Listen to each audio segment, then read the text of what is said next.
사도신경으로 신앙 고백하시겠습니다. 전능하사 천지를 만드신 하나님 아버지를 내가 믿사오며 그 외아들 우리 주 예수 그리스도를 믿사오니 이는 성령으로 잉태하사 동정녀 마리아에게 나시고 본디오 빌라도에게 고난을 받으사 십자가에 못 박혀 죽으시고 장사한 지 사흘 만에 죽은 자 가운데서 다시 살아나시며 하늘에 오르사 전능하신 하나님 우편에 앉아 계시다가 저희로서 산 자와 죽은 자를 심판하러 오시리라. 성령을 믿사오며 거룩한 공예와 성도가 서로 교통하는 것과 죄를 사하여 주시는 것과 몸이 다시 사는 것과 영원히 사는 것을 믿사옵나이다. 아멘. 찬송가 315장 함께 찬양하시겠습니다. 찬송가 315장입니다.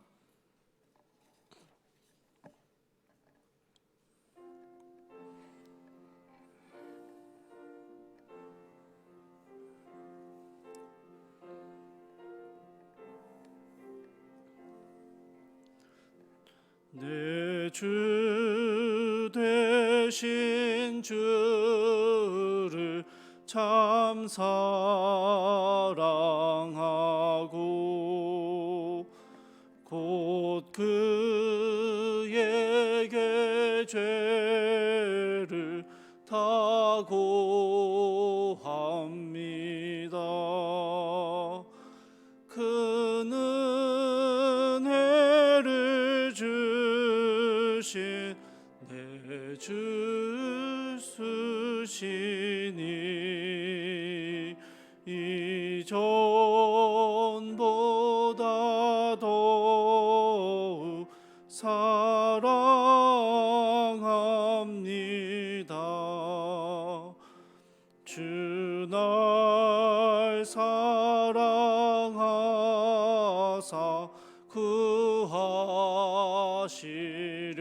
구하시려고 저 십자가 고난 당하셨도다.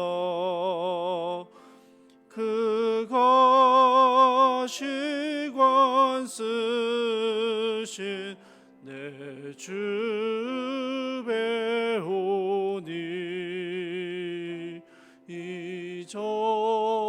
이전보다 더욱 사랑합니다. 내 평생에 힘쓸 그 큰 의무는 주 예수의 덕을 늘 기림이라. 숨질 때에까지 내 할 말씀은 이전보다 더욱 사랑합니다. 그 영광의 나라 나 들어가서 그 풍성한 은혜 늘 감사하리.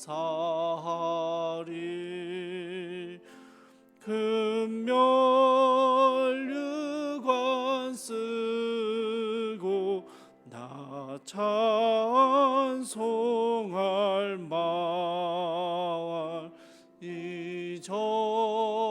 이전보다 더욱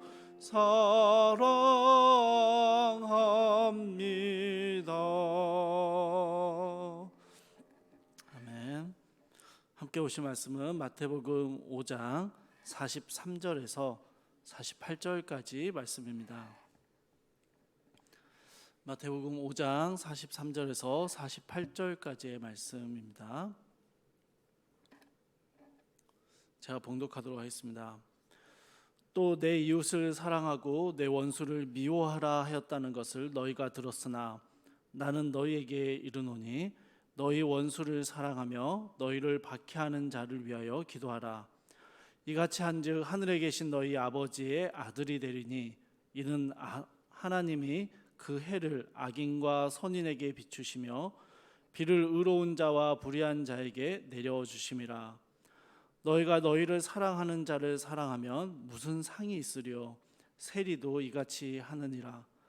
또 너희가 너희 형제에게만 무난하면 남보다 더하는 것이 무엇이냐? 이방인들도 이같이 하느니라. 이같이 아니하느냐? 그러므로 하늘에 계신 너희 아버지의 온전하심 같이 너희도 온전하라. 예수님의 산상수훈을 새벽 시간에 계속 살펴보고 있는데요. 이 단락단락을 나누고 있지만 사실은 이 새벽의 짧은 시간에 다 온전히 좀 나누기에는 좀 부족합니다. 그래서 저희가 이 단락 속에서 저희가 붙들어야 할 기도 제목 한 가지에 좀 집중하려고 합니다. 그럼 오늘 43절을 보시면요, 예수님께서 당시에 이웃과 원수에 대한 극명하게 다른 자세를 취했던 유대인들의 모습에 대해서 이야기하십니다. 레위기 19장 18절을 보면 내 이웃을 사랑하기를 내 자신과 같이 사랑하라 라는 계명의 말씀이 나옵니다. 이 아주 유명한 계명의 말씀이고요, 예수님께서 구약성경 전체를 두 가지의 계명으로 압축하실 때 두 번째로 말씀하셨던, 인용하셨던 말씀이기도 합니다. 이 율법에 대해서 유대인들은 이 율법을 지키는 데 있어서 이웃이라는 것에 집중했습니다. 그래서 하나님의 말씀이 이웃을 사랑하라 라는 말씀으로 이해했습니다. 그래서 유대인들이 생각하는 이웃이라는 것은 나를 사랑해 주는 사람이고 또 나와 동일한 믿음과 혈통을 가진 유대인들만을 의미한다라고 해석했던 것이죠. 그래서 이방인이나 사마리아인 같은 그런 사람들은 절대로 우리의 이웃이 될 수 없고, 그래서 그들을 사랑하지 않아도 괜찮다라고 이해했던 것입니다. 여러분, 레위기의 말씀을요, 자기들의 기준에 맞춰서 해석하고 적용을 했던 것이죠. 게다가 여러분 43절의 뒷부분에 보시면 예수님께서 내 원수를 미워하라라는 가르침이 유대인들 사이에서 전해져 왔다라는 말씀을 지적하시는데요. 여러분, 사실 구약 성경 어디를 뒤져봐도 원수를 미워해라라는 말씀은 나오지 않습니다. 이 아주 명확한 가르침은 없습니다. 다만 하나님께서 하나님의 원수, 하나님의 대적자들을 미워하셨고 그들에게 진노하셨다라는 말씀은 여러 차례 등장을 합니다. 그러나 성경의 문맥상 이러한 진노와 미워하심은 그들이 가진 죄악에 대한 미움이고 죄악으로부터 멀어지고 분리될 것을 요구하시는 하나님의 말씀입니다. 그래서 실제로요, 이방인들과는 절대 상종도 하지 말고 그들은 그냥 덮어두고 미워하고 경멸하라라는 말씀은 전혀 아니었다라는 것입니다. 그러나 여러분, 유대인들은요, 원수를 미워하라라는 이 원리를 하나님의 말씀 안에서 자기들의 기준 안에서 뽑아냈습니다. 그리고 원수를 미워하는 것, 이웃을 사랑하고 원수를 미워하는 것이 바로 이방인들이나 사마리아인들을 향한 경멸과 미움과 그들을 향한 조롱으로 나타나는 것이 당연하다라고 생각했고 그렇게 가르쳐 왔던 것입니다. 누가복음 10장에서는요, 이러한 유대인들의 기준과 그들이 적용했던 것에 대한 아주 잘 그 예시가 잘 나타나 있는데요. 예수님께 율법에 대해서 질문하던 한 율법학자가 레위기 19장 18절에 나오는 내 이웃을 내 자신과 같이 사랑하라 라는 이 말씀을 가지고요, 이 율법과 관련돼서 자신이 얼마나 이 율법을 잘 지켰는지, 얼마나 의롭게 살았는지를 예수님 앞에 드러내고 싶은 목적에서 예수님께 하나의 질문을 합니다. 그러면 내 이웃이 누구니까? 라는 질문을 합니다. 아주 유명한 질문이죠. 이에 대한 예수님의 답변은 선한 사마리아인의 비유라고 알려지는 그 이야기를 해 주신 것이죠. 하나님의 말씀을 자신들의 유리한 대로, 자신들에게 좋은 대로, 자신들의 기준대로 해석했던 유대인들은 이웃에 대해서 아주 그릇된 생각을 가지고 있었던 것이죠. 그리고 예수님은 그 이웃에 대한 올바른 관점을 제시해 주신 것입니다. 오늘 본문을 보시면요, 예수님께서 유대인들이 율법을 왜곡하고 지키며 가르쳐 왔던 것에 대해서 예수님은 그 율법이 가진 원래의 의미, 율법이 가진 본질적인 의미에 대해서 다시 설명해 주십니다. 여러분 44절을 보십시오. 나는 너희에게 이르노니 너희 원수를 사랑하며 너희를 박해하는 자를 위하여 기도하라. 여러분 이 말씀은 굉장히 단순한 명령이죠. 원수를 사랑하고 박해하는 자를 위해서 기도하라. 근데 원수 같은 사람들, 나를 괴롭히고 나를 힘들게 하는 사람들을 사랑하고 나를 억압하고 나에게 손해를 끼치는 사람들을 위해서 기도하라라는 아주 명확한 말씀입니다. 그런데 여러분, 이 명확한 말씀을 지키는 게 너무 어렵다 보니까 어떻게 되냐면요, 유대인들처럼 생각하는 것입니다. 원수가 어떤 사람을 원수로 할 수 있을까? 어떤 사람을 원수로 규정할 수 있을까를 고민하는 것이죠. 또 사랑하라는 것인데 이게 단순히 그냥 미워하지 않으면 되는 건지, 아니면 그냥 거리감을 두고 그냥 모른 채 하면 되는 건지, 아니면 적극적으로 사랑하고 친밀하게 지내야 되는 것인지, 이 기준을 우리 스스로 정하는 것이죠. 박해하는 사람은 무엇인지, 또 박해하는 자를 위해서 기도할 때 어떻게 기도할지, 저 사람이 변화하도록 기도해야 될지, 아니면 저 사람이 나를 좀 덜 괴롭히도록 기도해야 될지, 어떤 기도를 해야 할지를 우리 스스로 고민하고 결정하는 것이죠. 그냥 원수를 사랑하고 박해하는 자를 위해서 기도하라라는 이 단순한 명령을 유대인들처럼 굉장히 복잡하고 우리의 기준대로, 우리의 유익대로 해석하고 적용하는 것이죠. 여러분, 원수를 사랑하는 거, 나를 박해하는 자를 위해서 기도하는 거, 이것은 그 자체로도 참 힘든 일입니다. 그리고 이 말씀을 온전히 적용하는 것 역시 많은 고민이 필요한 거 맞습니다. 그런데 여러분, 이러한 말씀을 하시는 데 있어서 저는 이 말씀을 순종함에 있어서 항상 먼저 이 말씀이 예수님 안에서 어떻게 드러났는지를 살펴보는 것이 중요합니다. 여러분 45절에서요, 예수님께서는요, 이 명령, 원수를 사랑하고 박해하는 자를 위해서 기도하는 이 명령을 준수하고 순종하게 되면 하늘에 계신 너희 아버지의 아들이 되리라 라고 말씀하십니다. 아버지를 닮은 아들이 될 수 있다라는 말씀을 하신 것입니다. 무슨 말이냐면요, 우리가 정말 하나님의 자녀가 되었다면 하나님 아버지가 하신 것처럼 행하는 것이 당연한데, 그 하나님 아버지가 행하시는 모습이 뭐냐? 원수를 사랑하고 박해하는 자들을 위해서 기도하시는 모습이었다라고 설명하시는 것입니다.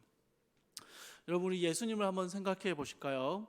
십자가에 달리신 예수님께서는요, 원수된 이들을 사랑하셔서 자신의 생명을 내어주셨습니다. 박해하고 조롱하는 자들을 위해서, 십자가 위에서 그 고통의 순간에 그들을 위해 용서하는 기도를 하셨습니다. 그와 같이 행하는 것이 바로 하나님의 자녀된 이들의 삶의 모습이다라고 말씀하고 계시는 것이죠. 여러분, 중간에 있는 구절들은 좀 뛰어넘고요. 여러분 48절을 한번 보시겠습니다. 48절을 보시면요. 그러므로 하늘에 계신 너희 아버지의 온전하심 같이 너희도 온전하라라고 이야기하십니다. 여러분, 구약 성경부터 신약 성경에 이르기까지요, 이런 표현이 참 많이 나옵니다. 하나님께서 레위기에서 율법을 주시면서도요, 그 율법의 마지막에 항상 이런 표현을 자주 집어넣으시는데요, 나는 여호와니라 라는 표현을 쓰세요. 내가 거룩하니 너희도 거룩하라 라는 이 말씀을 여러분 잘 아실 것입니다. 너희 아버지의 온전하심 같이 너희도 온전하라. 여러분, 이 모든 말씀이 뭐냐면요, 나 여호와가 너희에게 주는 이 말씀을 먼저 행했고 이 말씀을 너희에게 먼저 보여주었기에 너희도 그같이 하라라는 것입니다. 여러분, 예수님께서 우리를 위해서 십자가에 달려 죽어주셨고 우리를 위해서 우리가 원수 되었을 때, 우리가 예수님을 멀리할 때 우리를 위해서 기도하시는 분이심을 우리는 경험했습니다. 그렇기 때문에 우리는 우리의 삶의 자리에서 우리의 원수된 자들을 기꺼이 사랑할 수 있고 우리를 박해하는 자들을 위해서 기도할 수 있다라는 것입니다. 예수님이 우리에게 하신 대로 똑같이 행하는 것이 하나님의 자녀된 자의 모습이다라고 말씀해 주시는 것이죠. 사랑하는 성도 여러분, 이 말씀을 그대로 적용하고 또 실행하는 것은 정말 쉽지 않습니다. 정말 쉬운 것이 아니라는 것을 저는 분명히 압니다. 그런데 여러분, 이 말씀이 우리의 삶의 방향성이 되어야 합니다. 예수님의 사랑과 은혜를 우리가 경험했다면, 그 사랑과 은혜를 경험한 것이 맞다면 자연스럽게 그 사랑과 은혜를 흘려보내고 동일하게 세상 가운데 드러내는 것이 하나님의 자녀된 삶이다라고 가르쳐 주시는 것이죠. 뒤집어 말하면요, 우리 안에 원수를 사랑하는 모습도 없고 나를 대적하고 박해하는 자를 위해 기도하지도 않는다면 우리는 십자가의 사랑과 은혜를 온전히 체험한 것이 아닐 수도 있다라는 말씀을 하시는 것입니다. 사랑하는 성도 여러분, 이 말씀 앞에 우리가 무겁게 이 말씀을 받았으면 좋겠습니다. 우리의 삶의 자리에서 우리가 받은 사랑과 은혜가 드러나고 있는지, 나를 통해서 예수 그리스도의 원수를 향한 사랑과 박해하는 자들을 위한 기도하심이 나의 삶을 통해서 세상 가운데 드러나고 있는지 진지하게 주님 앞에 물어보고 또 그러한 삶을 살기 위해서 주의 도우심을 구하는 이 아침이 되었으면 좋겠습니다. 우리 함께 기도하겠습니다.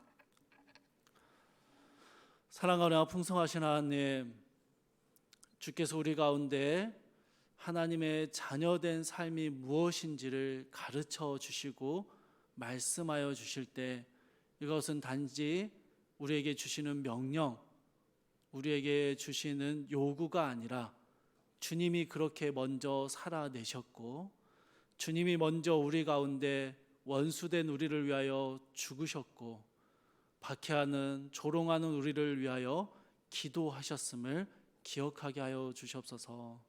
그 십자가의 사랑이 사랑하는 성도님들 가운데 흘러 들어가게 하시고 그 십자가의 사랑이 우리를 가득 채워서 세상을 향해서 우리의 원수된 자들, 우리를 박해하고 조롱하는 자들을 위해서 사랑하고 기도하는 예수 그리스도의 모습을 드러내는 귀한 성도의 삶이 될 수 있도록 주여 도와주시옵소서.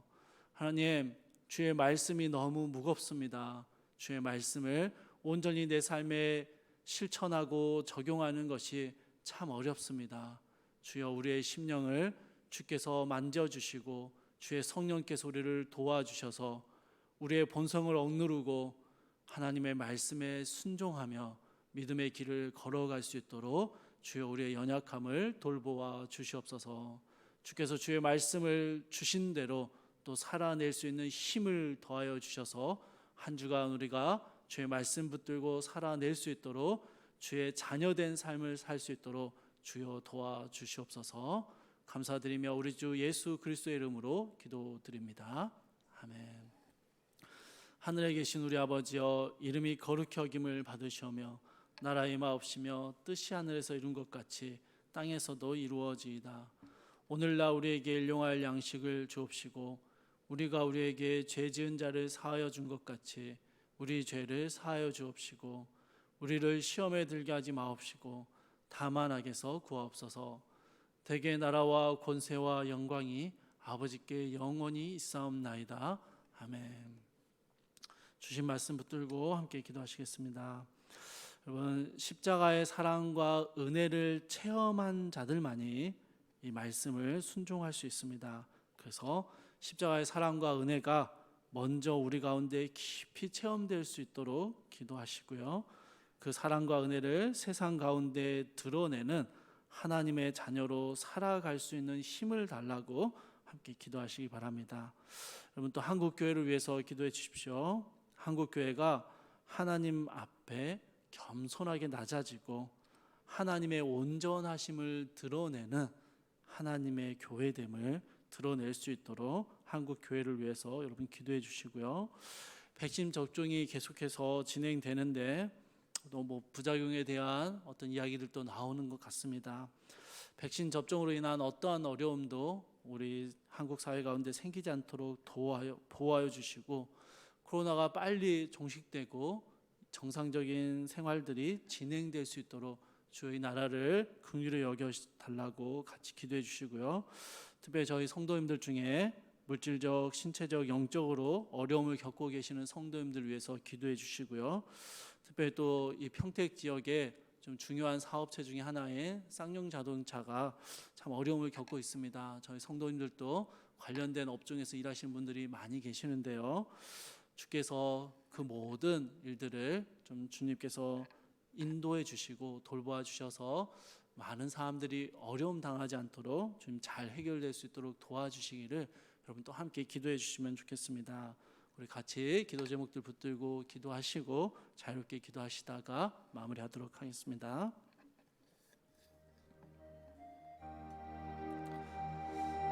사랑하고 풍성하신 하나님,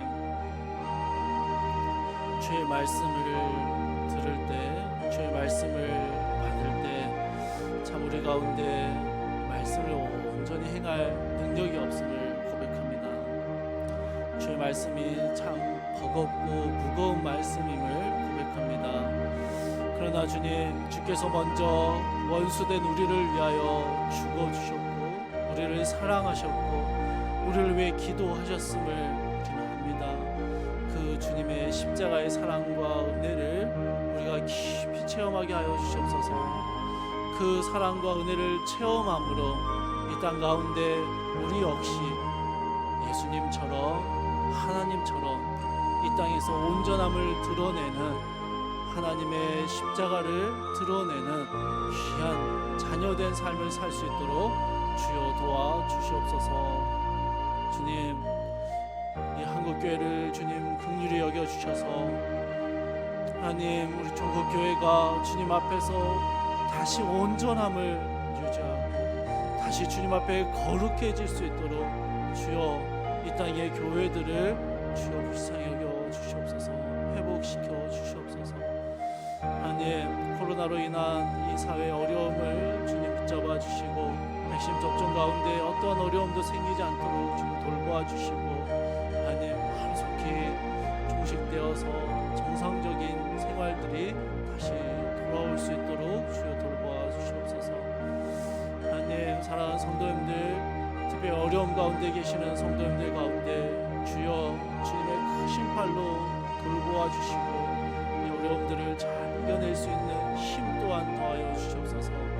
쌍용자동차와 그 모든 협력사들 가운데 또 우리 그곳에서 종사하시는 성도님들 가운데 주님 은혜를 베풀어 주셔서 힘든 시기를 잘 견뎌나갈 수 있게 하시고 하루속히 정상화되고 잘 회복될 수 있도록 주여 도와주시옵소서.